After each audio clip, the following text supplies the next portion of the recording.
ku bufatanye bwa BTN n'Itoro Patmos turahari kugira ngo tubaheshe umugisha mu mbaraga z'amaraso ya Kristo mutware n'ubutsinzi mu cyubahiro n'ubwiza bw'Imana isumba byose. Nkuko musanzwe mubimenyereye kuri BTN, nyuma y'aya makuru mwakira ijambo ry'Imana riturutse mu Itorero Patmos n'umushumba waryo ubifuriza amahoro n'ihirwe, ishya n'iterambere no gukomera, kandi tuzatsinda, tuzabaho, tuzarama kubw'umugambi w'Imana.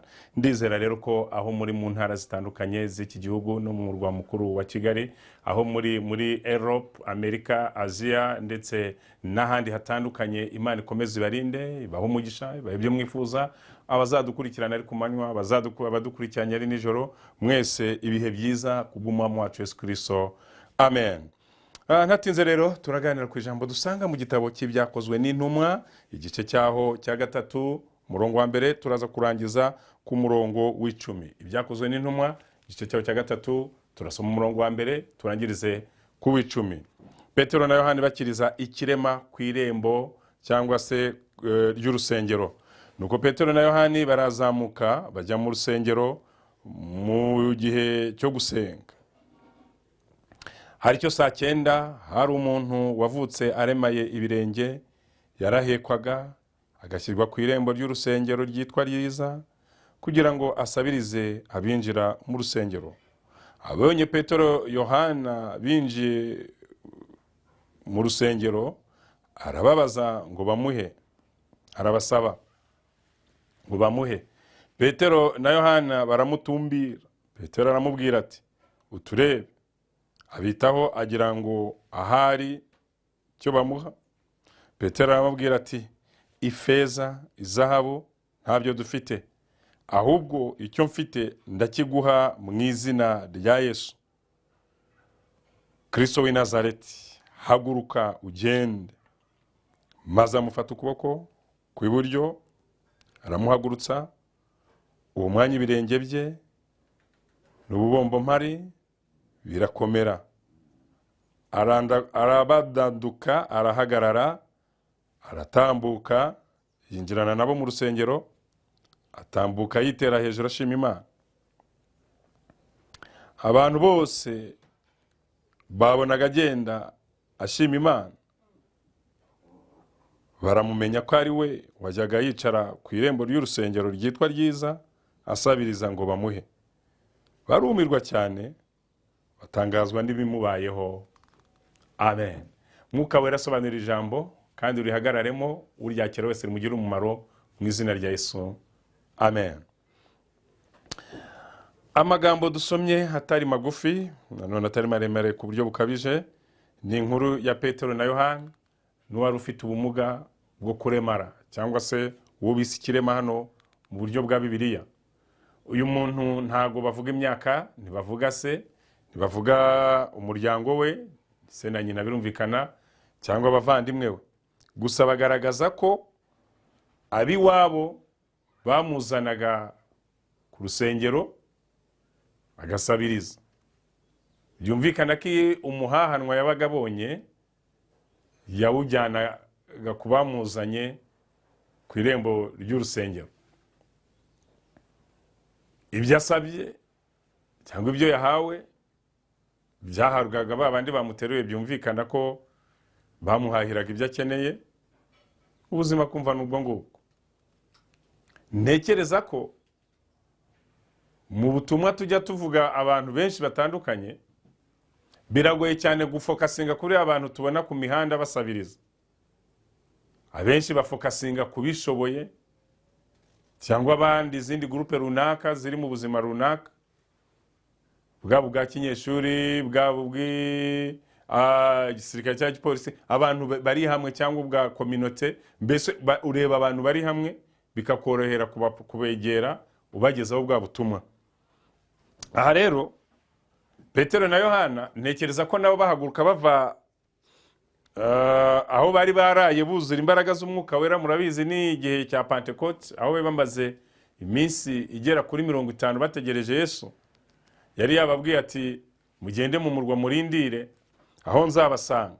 Baragenda rero bagiye Yerusalemu mu cyumba cyo hejuru, aho bamanukiwe n'imbaraga z'umwuka wera, bavuga indimi nshya, ndetse abantu baratangara. Bari aho babitiranye n'abasinzi cyangwa n'abandi bavuga ibintu bidafite gahunda kuko zari indimi zitumvikanwa n'abari aho hafi ya bose. Cyokora bamwe muri banyamahanga ngo bakajya bumva ngo indimi zimeze nk'iziwabo ngo kandi bahimbaza Imana.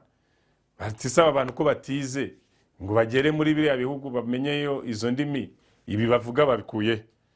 Izo rero ni inzira zitandukanye nyinshi zagiye zigaragaza ubumana n'ubutsinzi n'ubushobozi biza gutanga umusaruro mwiza hagati y'abigishwa n'abandi bari bakeneye bya bindi bakuye mu cyumba cyo hejuru i Yerusalemu. Ibyo nta bindi ni imbaraga z'Umwuka Wera, aho Petero na Yohana n'ubundi bari bamaze kwigisha abantu barenze 3,000 barihana icyarimwe. Abantu baratangara, abako batize bite byabo bati no, kwiga si cyo kibazo, ahubwo babanye na Yesu, bagendanye na Yesu. Bivuga ngo hari uwakubona nk'umuswa, uwakubona nk'udafite agaciro, uwakubona nk'udafite ubushobozi, ariko yo wagendanye na Yesu hari ubundi buhanga ugira, hari ubundi bumenyi ugira, hari ukundi kuzamuka, hari izindi mbaraga wizereramo zikaguha ubundi bushobozi. Twagiye tubona abantu batiza amashuri y'isi, akaba atarize nasari cyangwa gardienne, ariko ugasanga azi gusoma Bibiliya pe, ukibaza uyu muntu how come umuntu ntiyagiye kwiga nta kintu ariko agasoma Bibiliya. Turabafite no mu rusengero rwacu dufite umukozi w'Imana rwose azi gusoma, ngira ngo azi no kwandika, yabihawe n'Imana, ntabwo yagiye mu ishuri ngo yige, ahubwo Imana yaramwigishije. Ibyo ni bitangaza bigenda bigaragara mu buryo Mwuka Wera. Iriya Mana ya kiriya gihe ni ikiri Imana y'uyu munsi. Wayizera ko yagira ibyo ikora, yagira ibyo ihindura, nubwo isi ikataje mu iterambere, nyamara usanga abo bantu nabo badasigara inyuma. Ushobora gusanga umuntu atazi gusoma no kwandika, ariko akoresha WhatsApp gute, akora voice record. Ushobora gusanga umuntu atazi bimwe mu byo twibwira ko ari byo by'abanyamahanga, ariko ugasanga muri kumwe mu kintu kijyanye n'iterambere. Kwibaza ni gute mvunika niga mpera nasari nkazageza university nkagera za PhD, ariko ugasanga uru rwego ugezeho hari undi muntu ufite ubumenyi wagira ngo nubwo yatoraguye ahantu, ariko ugasanga rimwe na rimwe yagendanye na Yesu, yigiye ku birenge bya Yesu, Bibiliya ijambo ry'Imana, impano z'Imana zikamumanukira, akavuga izindi ndimi, akavuga Icyongereza, akavuga Igifaransa atarize. Nguko uko Imana ikora rero. So hari ibyo Imana itanga bigatangaza abantu benshi kubwo umugambi ifite wo guhindura isi n'abayituye, kandi biturutse mu ijambo ryayo. Hari n'ibindi Imana igenda ikora igahindura ubuzima n'ubugingo bwa benshi biturutse mu mugambi wayo. Ibi rero biduha amahirwe ko nawe ahuri igitangaza cyakugeraho, tutitaye ku isaha, tutitaye ku minota, ahubwo twitaye ku gihe cy'Imana. So Petero na Yohana urumva nibwo bakiva mu rusengero, bamaje kuvuga ubutumwa bwiza, nta yandi mafaranga bari bafite, cyangwa se muri icyo gihe babyitaga ifeza, ndetse bongeyeho ko nta n'izahabu, yewe nta n'ikindi kintu cy'agaciro bari bafite batanga. Birashoboka ko uyu munsi nta kintu cy'agaciro ufite watanga muri ibi bihe duhagazemo ya COVID-19, muri ibi bihe duhagazemo abantu bataka ubukene, muri ibi bihe duhagazemo sosiyete muri rusange ituye isi ifite ibibazo bitandukanye, ariko icyo ufite muri wowe gishobora gutanga ibyiringiro by'ubuzima bw'umuntu. Mbibutse ko ijambo ryiza ni mugenzi w'Imana, kandi icyo bishatse kuvuga ni ijambo ryiza. Ijambo ryiza ni mugenzi w'Imana. Icyo uvuze cyiza gishobora komora umutima w'umuntu yarabuze ibyiringiro agasubizwamo ibyiringiro, yaracitse intege agasubizwamo intege mu bugingo, ariko uruhare rwawe, ububasha bwawe, ubushobozi bwawe, uburenganzira bwawe wabugaragaza nk'umusaruro urambye kuri nge, kuri uriya, bitewe n'icyo yifuza. Hari ibintu mutajya mumenya. Kugira ubutunzi siko kugira amahoro. Kugira agaciro k'ibyo tukubonaho si byo bitanga amahoro. Kugira imimerere n'imiterere si byo bitanga amahoro. Ikintu cyaguha amahoro ni ukumenya Kristo Yesu nk'umwami nk'umukiza, ukizera udashidikanya ko imbaraga ze zagukoreramo zahindura byose kuba bishya, kandi zikiyubahisha mu buzima bwawe. Petero na Yohana rero kuba batari bafite ubutunzi, ariko bari bafite ubutunzi butagaragarira abana b'abantu. Ubutunzi bwabo bwari buri mu ibanga. Byinshi dukora abakristo, abagenzi bajya mu ijuru, bishobora kuba bitagaragarira benshi. Aho ushobora gusengera umuntu akakira indwara yararwaye, aho ushobora gufasha umuntu mu buryo butandukanye bwa counseling akaruhuka, aho ushobora kwigisha ijambo ry'Imana umuntu akava mu byaha. izi ni zimwe mu mbaraga z'ubutunzi bw'abakozi b'Imana. Nyamara wareba ku rundi ruhande, wa muntu wakiye rya jambo, wa muntu watsinzwe na rya jambo, wa muntu wakiye cya gitangaza, arakurusha ubutunzi, arakurusha icyubahiro, arakurusha amashuri. Ariko kuko Imana yagutoranyije, ikikurimo kikamugirira umumaro, kuko yemeye gucishwa bugufi nacyo. Mbibutse ko hari ibyo abaganga b'isi bashoboye ariko batashobora batari mu Mana. Ushobora kuba uri doctor uzi kubaga amagufwa ariko utazi kubaga umutima. Ushobora kuba uzi kuvura imitsi ariko utakora ku bwonko. Izo ni zimwe mu ngero z'abantu bize bagire aho bagarukira ariko batabasha gukora bya bindi byananiye abaganga. Ndibuka nigeze kubyigishaho cyangwa se biri muri Bibiliya ngo bamuzaniye umuntu wari urwaye, baprononsinga neza avuga ngo abavuzi n'abandi batumazeho ibintu ariko ntacyo byatumariye. Cyakurikiyeho Yesu yaje gusengera uwo muntu aza gukira. Bivuze ngo hari indwara koko zishobora kuvurwa n'isi. Nanjye ndwaye najya kwa muganga, ndetse nawe urwaye wajya kwa muganga. Ariko nanone hari indwara y'isi yananiwe. Ibyo byananiye abaganga, ibyo byananiye abanyabwenge, ibyo byananiye abatuye isi ingeri zose, byashoborwa n'imbaraga zo gusenga, tukabona igisubizo kirambye n'umuti urambye. None se wambwira uwe muganga ushobora gukuramo amahembe, biteganya bingi, bya bindi babarangi n'ibindi bitewe n'igihugu urimo cyangwa amazina babyita. Ibyo byose tubona nk'imyuka mibi nk'imbaraga mbi ntibabitera urushinge, ntibitinya urwego urwo ari rwo rwose cyangwa uburinzi ubwo ari bwo bwose. Ahubwo icyo wizerana n'ijambo nuko hari abasigiwe, hari abafite izi mpano. Uyu wari ufite ubumuga akicazwa ku irembo ryitwa ryiza cyangwa ry'urusengero, abahamwicazaga bari bazi neza ko abantu baje gusenga bagira umutima wo gutanga, bagira impuhwe. Yari isetaye. Ntugire ngo hari ikindi cyatumye bajya bamujyana ku rusengero. Nuko iyo umuntu agiye kwinjira mu rusengero aba yamaze kugera mu kirere cyo gutanga, cyo gufunguka, cyo kuruhuka. Ibyo byemere byanze bikunze hari umumaro kuba mu nzu y'Imana. Ubu ibihe tugiye kwinjiramo ni uko tuza agakiza bundi bushya. Uzasanga bamwe binywera amayoga, abandi basubiye mu busambanyi, abandi babyaye inda zidateganyijwe, abandi baretse ibyo gusenga, ko ntakijya gusenga ko ntapfuye, pasiteri ambwira ntaza gusenga nta buzima afite, none dore maze hafi umwaka cyangwa unarenga ntajya mu rusengero, ndacyahagaze kwa kundi. No, guterana kwera inzu y'Imana hari imihango ikorerwamo, hari imbaraga, hari ubushobozi, hari ububasha, hari ubwiza bw'Imana mu nzu y'Imana. So aba bantu rero ntabwo barinjije gufata uyu muntu ngo bamushyire ku irembo ry'urusengero. Bari bazi icyo bagambiriye n'icyo bashaka kugeraho, kandi byababyariraga umusaruro. Yiba bitaratanga umusaruro ntibari kumuzana. So Petero na Yohana barahagera, bahita bamenya icyatumye uwo muntu bamuhamuzana. Ntabwo yaje aje gusenga, ntabwo yaje ajanywe n'ikindi. Icyari kimuzanye nk'uko Bibiliya yatubwiye ngo kwari ugusabiriza. Petero na Yohana bararebana bavuga ati ariko Imana twabanye i Yerusalemu ikaduha ku rurimi rushya, ikaduha ku mwuka wera. Imana twabanye tubwiriza abantu bagakira imitima yari ikomeretse bakihana 3,000. Imana twabanye mu minsi itambutse yananirwa gukora igitangaza kuri uyu nguyu. Ati basi reka twatsemo. Ngo baramubwira ngo dutumbire. Ubundi umuntu ugiye guha ukamubwira uti ndeba, uhita wumva ko agiye gukora muri wallet cyangwa se mu ishakoshi ye cyangwa ahandi hantu hari ubutunzi. Ngo yarabarebye arabatumbira, nanjye mu ndebe kuko hari icyo ndi bwature ku buzima bwanyu. Ngo uko yagakomeje kubatumbira ngumva kuntu bahise babizambye. Ngo baravuze ngo ifeza, ati izo nizo nshaka, izahabu ati noneho uyu munsi ngiye kugera ku rundi rwego rw'ubutunzi, n'ibindi byose utekereza yego ntabyo dufite. Ngo ya maso ntabwo yaragitumbiye Petero na Yohana, yahise ayafunga. Nimba mudafite ifeza ntimugire izahabu, nayo makanzu mwambaye cyangwa iyo myambarire, kuko kera bambaraga amakanzu, kandi mbona n'ubwanwa bugeze hasi, kuko bagomba kuba ufite ubwanwa byibuze burebure. Muri abantu b'abagabo umuntu arabasabye, tumaranye akanya mu kiganiro, mumbwiye conditions ndi bukoreshe kugira ngo mumpe, none umwanzuro mumbwiye ko ntacyo mufite.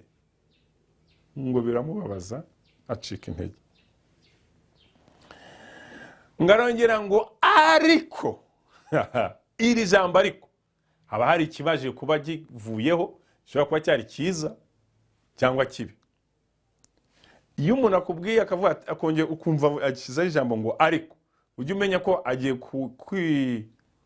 kuvuguruza ibyo yavuze kugira ngo yubake ibindi bishya, cyangwa se ariko ni uko nguko, ni ukuvuguriza ibyo yavuze kugira ngo yubake ibindi bishya, cyangwa se hari icyo agiye kongeraho. So aravuga ngo ariko icyo dufite turakiguha mu izina rya Yesu. Bamuzima mugabo ati nta muntu ndumva utanga ibintu nk'ibi muvuze. Noneho Petero na Yohana babona wa muntu ntiyizeye nk'uko babivuze, ngo umwe ajya iburyo undi ibumoso, barahagurutse ngo ububomba mbore butangira kuvunagurika, amagufa atangira kugenda avuga ati umva, dayimoni warufashe ukuboko rekura, warufashe ukuguru rekura, warufashe umugongo rekura, ngo urugingo rusanga urundi ruragenda ruriyubaka. Haleluya, ndimo ndabyumva. Zomeni pile compte benevo. Uwiteka yubaka ubuzima bwawe. Ayo maguru ye yaramugariye mu rugo, atakiva mu rugo agenda ajye mu kazi. Ayo maboko ayameze nk'ayamugaye afunzwe afunguke, yakira natange. Uwo mugongo wabagamo igihato kivemo, uwo mugongo wabagamo ihembe revemo. Izo mbaraga mbi zananiza umutima, zananizaga umutima zitsindwe. Iyo myuka mibi yafataga umutwe wawe ise mu maraso ya Kristo no mu butware mpabwa n'ijambo gise mu izina rya Yesu. Icyo mfite ndakiguha mu izina rya Yesu. Nta kindi ndi buguhe, n'ubugingo buzima, n'umubiri muzima. Wari urwaye, haguruka kuri izo mbago, tangira ugendagende, wakire gukira mu izina rya Yesu, wakire gukira mu izina rya Yesu, wakire gukira mu izina rya Yesu. Fata ku maso yawe, vuga ngo amaso yanjye arakize mu izina rya Yesu ndareba. Vuga ngo amatwi yanjye arumva mu izina rya Yesu. Bwonko bwanjye, ubwenge bwanjye, subira ku murongo. Wandawe indwara zari zirimo z'inyama zo mu nda, kira wa mara we, kira wa mpyiko we, kira wa mwijima we, kira wa bihaha we, kira wa mutima we, kira mu gifu mu izina rya Yesu. Icyo mfite ndi kukiguha. Nta kindi mfite, nuko Imana yabohora ubuzima bwawe. Nta kindi mfite, nuko Imana yakiza ubugingo bwawe. Nta kindi mfite, nuko imbaraga z'Imana zagukoraho. Nta kindi mfite, nuko Mwuka Wera yabohora ubuzima bwawe. Icyubahiro uragifite, ifeza urazifite, ubwenge urabufite, ndetse biranashoboka ko n'ibice by'umubiri byose ari bizima, ariko nta gakiza ufite. Akira agakiza mu izina rya Yesu. Icyo mfite ndimo ndakiguha. Urankurikiranye kuri BTN, hari imbaraga z'Imana zigiye gukora imirimo itangaje. Umaze igihe utaka umugongo, shyiraho iki kiganza. Imbaraga yose yakurwanyaga muri uyu mugongo, fire rekura in Jesus name, fire rekura in Jesus name. Imbaraga zose zarwanyaga umugongo wawe zivuyemo. Tangira uzamuka. Hari imbaraga zikiza, hari imbaraga zibohora. Yego mugongo wawe urakize. Akira umugongo muzima mu izina rya Yesu. Unkurikiranye wari urwaye igifu, shyira iki kiganza ku gifu. Mu mbaraga z'amaraso ya Kristo, we daimon, ndagutegeka kurekura iki gifu. Woherejwe n'imyuka mibi, ararya, aranywa, aragubwa neza. Sohoka, fire in Jesus name. Akira umubiri mushya w'igifu, akira igifu kizima mu izina rya Yesu, mu izina rya Yesu, mu izina rya Yesu. Imbaraga zakurwanyaga zice zitsindwe kubw'umugambi w'Imana. Ngo wari uremaye, ngarahaguruka, ngatangira kwinjira mu rusengero, ngagenda yitera hejuru. Umva amagambo yavugaga, aho mwansize siho muzasanga. Uko mwandetse Imana ntiyandetse. Uko mwamvuyeho mukamparika hariya, Imana ntiyamparitse, yari integereje, yari ishaka igitaka. Aho paritse, aho bagushize siho bazagusanga. Niziye mpamvu zituma aho bagushize atariho bazagusanga? Nuko hari umugambi Imana igufite. Cyokora bagize neza, bagusigaho abantu bose bakubona batandukanye. Birashoboka ko bagusize mu bukene, buri wese akakubona mu bukene, hari Imana ikura mu bukene. Birashoboka ko bagusize ahantu ugayitse, hari Imana ikura ku cyava ikikwicaza n'ibikomangoma. Shuti yanjye, ni hehe bagusize?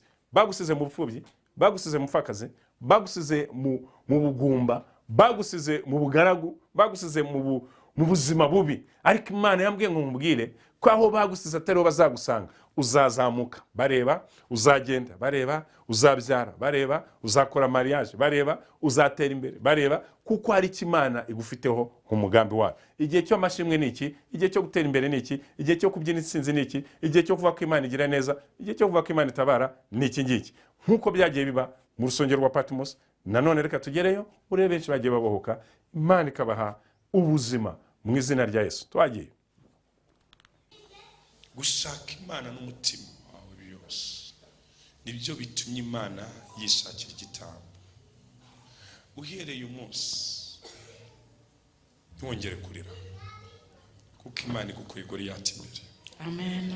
Goliyati akuzengereje iminsi myinshi, waratabaje ubura gutabara, urataka bagira ngo uritatsa, ugerageza no kwerekana ukuri kwawe kwanga kumvwa.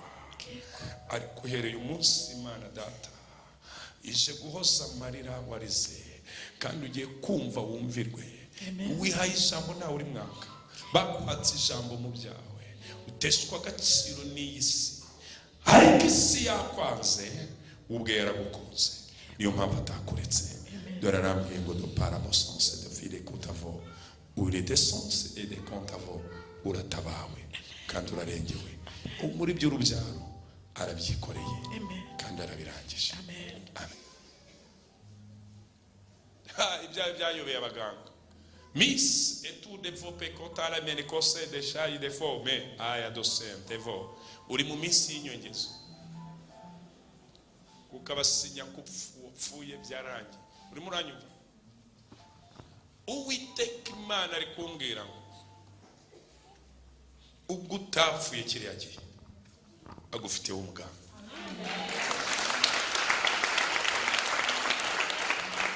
Ko ndabona guzuka inshuro 3 imbere yanjye, ndabona kuzuka inshuro 3, bivuga ngo n'impfu zaje mu byiciro bitandukanye bigera kuri 3. Ariko Imana iri kumbwira ngo humura, ije kwikorera igitangaza ku buzima bwawe, ije gushiriza ibyananiwe n'abantu, ije gutwika ibyananiwe n'abantu.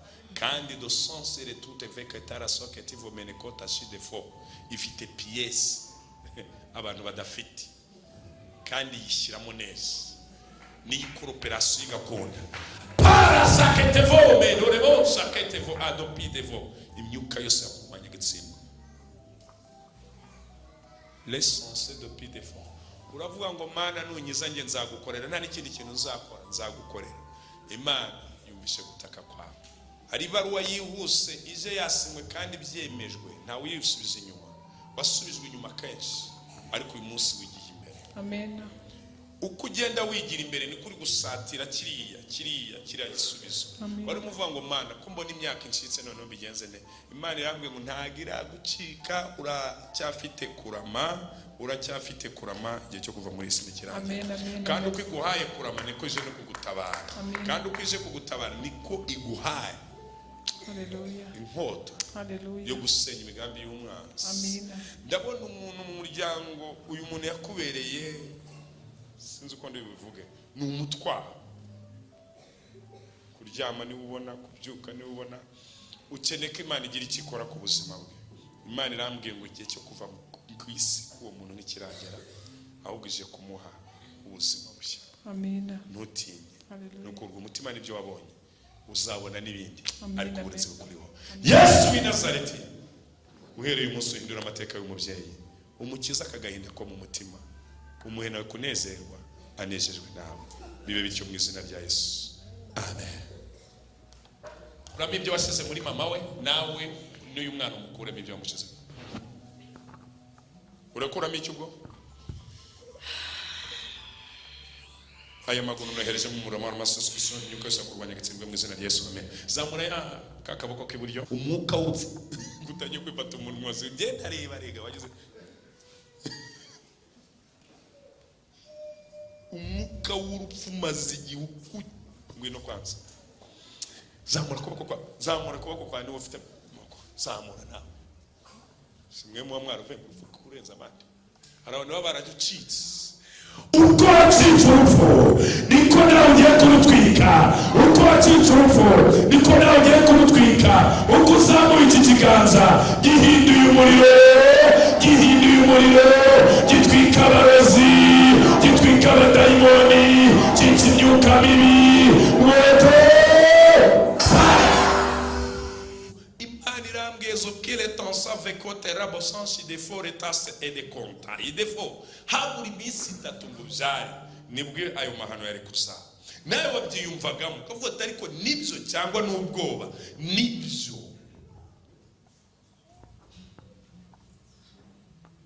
Talisa onsete ukire bashasho menekuta vopa azazeniki defa. Imana iri kumbwira ngo usibe no kubaho ije no kukubeshaho neza.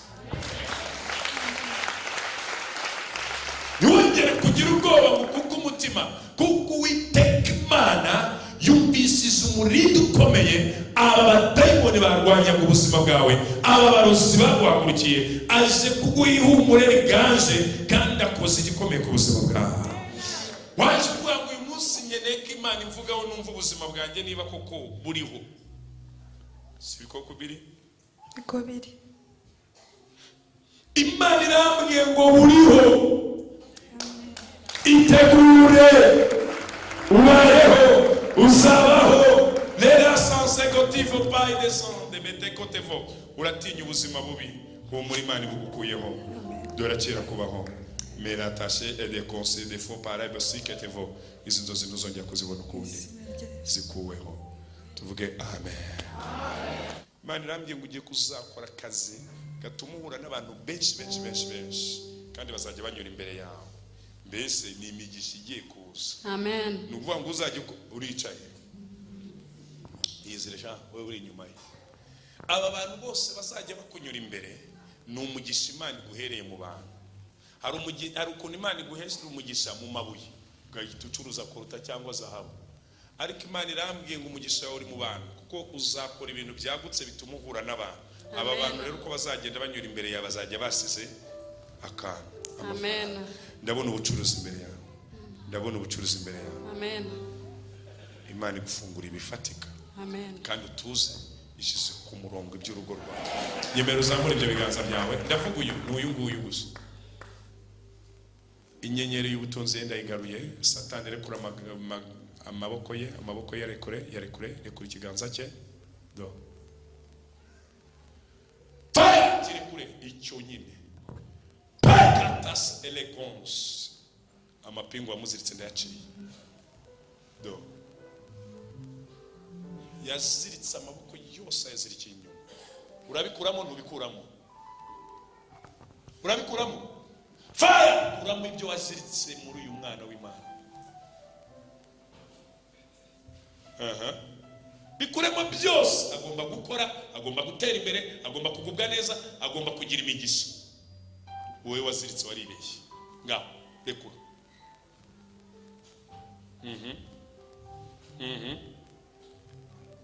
Ukabona umuntu arakora, ukabona ntatera imbere, ukabona nta kintu ageraho. Rero yagini riri imbere rero ya mwana w'umukobwa. Rishye. We rishye. Ririmo wayo urakicaye ndi kugwanurira. Umugeze ku mugabo wamufata se wicaye. So Imana irambwiye ngo izanye umusore w'umugisha kandi je kuguha akazi kazima. Kutazamura ibiganza. Arabe sonsire tove pas que utavomene fa. Munda yawe ntago ari amahoro wa mwana. Ntago ari salama. Imyuka yose yaricaye muri indura hiyi. Fire! Izo zirahiye. Daimoni zose ziri muri inda zishye zirekure mu izina rya Yesu. Hari ibintu bitatu bigiye kukubaho muri iri joro. Uraza kugira diary idasanzwe, unaruke. Ni deliverance Imana igukoreye kuko ibyo baragukoreye biri ku gice cyawe cy'inda. Nanone urumva byakomeye ariko Uwiteka Imana ari kumwe nawe. Kandi hari umwuka w'ubwoba uguhoraho. Imana ikuye. Ibyo mubwira ni ukuri. Imana igukuyeho.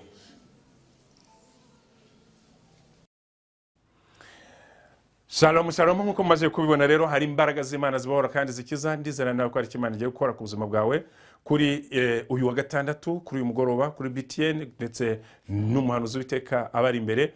Ndatangaza ihumure, ndatangaza ubutware n'ubutsinzi buri mwuka wose wakurwanyaga mu izina rya Yesu Kristo wa Nazareti use utsindwe. Igihe cyo gusinzira ni iki? Igihe cyo gukira agahinda n'umubabaro, igihe cyo gukurwaho amarira, igihe cyo gukurwaho ibyakunanizaga byose ni iki ngiki. Bibe bityo mu izina rya Yesu Kristo wa Nazareti. Umugambi Imana usohore, ubwiza bw'Imana busohore kubw'amaraso ya Yesu Kristo. Amen. Reka mbifurize ishya n'ihirwe, ukire n'iterambere n'ubugingo no kugubwa neza no gusinzira neza mu karota Imana mu izina rya Yesu Kristo wa Nazareti. Bye bye. Shalom.